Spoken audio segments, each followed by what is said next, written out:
Hey guys, so I'm back for my 1 year update video. It's actually closer to 14 months, but it doesn't quite have the same ring to it. Why am I doing it today? Well, today I hit another milestone. Today I had a whole year streak in Anki. I guess that leads me on to Anki. So I've installed Morphman now and I've been working with that. So my K value, which is like known morphs, is at like 5,350 or something like that. I'm adding 10 new sentences a day, sometimes less, sometimes a few more. So a lot of my cards are starting to phase out English definitions, so I'm somewhere in the monolingual transition. I tried using the M.I.A definitions deck that M.I.A has Japan provided, with the idea of like Morphman sorting through the definitions and finding like 1T sentences and stuff like that. But I didn't really find that it was working for me. So what I'm finding a lot better is going back to like the older advice of doing it manually and like using Japanese definitions, but if you can't understand one of the words in the definitions, making a sentence card for that one, but using English definitions to define that word, if that makes sense. Morphman in general, I think it's quite good for motivation, like seeing your K value rise slowly and slowly. However, I don't find it that useful for finding sentences. I feel like it's much better to like mine my own, but I do use Morphman on, so say a day I only managed to mine 8 sentences, I will use Morphman to get another 2 sentences. That seems to be working okay for me at the moment. I've kind of put pitch accent on hold a little bit. I understand some of the basic rules and stuff like that. I have got the Japanese support plugin and with the colour pitch accent, which helps a bit.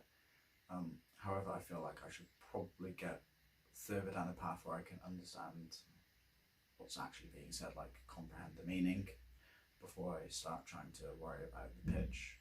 Maybe that'll affect, well, it probably will affect my pronunciation in the long run, and maybe it'll be slightly harder to like undo some mistakes. But I feel like it's possibly a quicker path. I don't know. Probably wrong there, but we'll see. So where is my level at the moment? I'm still not entirely sure. At around the 1 year mark, so a couple of months ago now, I did take the JCAT again, and I had quite a significant jump from last time. I went up 60 points or so.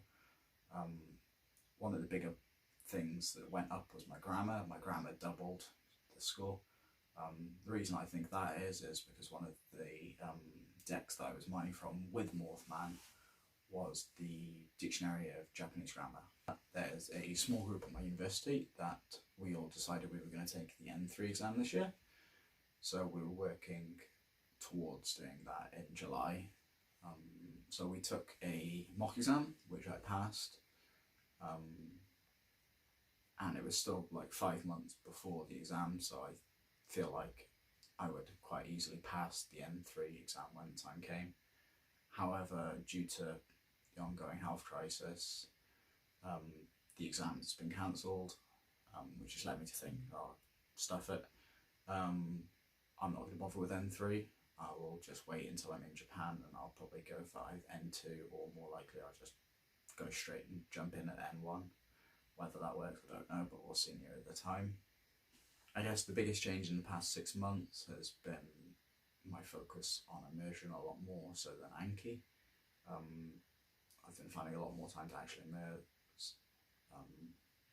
Sometimes getting 10 hours a day, sometimes a lot less. However, I feel like immersion's always going to be my weak point. Like I'm still trying to struggle to get the right balance. However, now it's flipped, so now I basically only do active immersion and no passive immersion. I basically only do passive immersion when I'm doing my Anki reps. So with immersion, where I feel like my level is at, so around like the 10-month mark, I was using a lot of subs when doing my active immersion, my listening practice. However, I found that my comprehension was up. But as soon as I took the subs away, my comprehension listening would just plummet. So that made me bite the bullet and just get rid of subs and basically start from scratch with my listening practice. I feel like that's getting much better now, depending on what I'm listening to. I feel like I comprehend quite a bit. I've always said numbers in the past, but every single time I say that, I go back and notice, I'm like, that was terrible. I don't know how I believed I was doing so well when I wasn't. So I'm better than I was. Where that is, I don't know. It's okay. One thing I find with my listening practice is that I'm really benefiting from audio description tracks on Netflix. However, I do kind of feel now limited to Netflix because I feel like I get more bang for my buck with the audio description tracks. However, there isn't a lot of them, which means I tend to stick to just Netflix, and which means I'm limiting what I could watch as opposed to just getting slightly less quality watching something else. Because I got rid of the subs, I've opted to focus more on like actual reading. So I've read my first light novel. At the start that was ridiculously difficult, but towards the end of the book it got considerably easier. I think tackling books in future, it's helpful if you already know the plot to some extent, so you can kind of follow on. I did try reading a book that I'd never heard of. Turns out it was in the genre I've never really watched. Didn't know the story, so I was just completely lost, and I just gave up and went on to another story that I know quite well, and I'm finding that like considerably easier. The majority of the sentences I'm mining are from light novels, which means I'm probably mining a lot of literary words. Perhaps it'd be better if I mined from shows like use the subtitle files to mine, to get more like everyday spoken language, but that's something I can play with. So where I feel I'm at right now is, well, I'm still not good. I'm definitely better than where I was. I'm not where I want to be, but I'm considerably better than what I was. Looking back, it seems weird to think how bad I was. I can't imagine not knowing some of the things that I know now, but it's just an uphill battle. I'll get there eventually. Unfortunately, doing Japanese at university, I still do have to output. Luckily, it's all scripted, but I still don't feel like it's where it could be if I just waited another year or so. I feel like I could get a lot more immersion if I could get rid of some of my bad habits. I tend not to watch English movies or anything like that, but I do have a bad habit of getting pulled towards social media and YouTube, in particular. I've spent way too much time on YouTube. In the next 6 months, what do I want to do? What do I want to change? Well, I want to spend a lot less time on YouTube and much more time immersing. I'm starting to track the amount of time I actually spend, and I feel like that's going to help motivate me to keep pushing the number up and up and up. So I want to get further down the monolingual transition, so keep phasing out English, keep using more and more Japanese to Japanese definitions on my cards. Maybe try and up my sentence count to 15 a day as opposed to 10.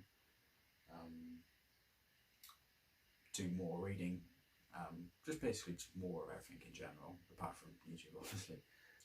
So another thing I'd like to do in the next 6 months is reevaluate my opinion on pitch accent, see whether I can start implementing like specific study a little bit more.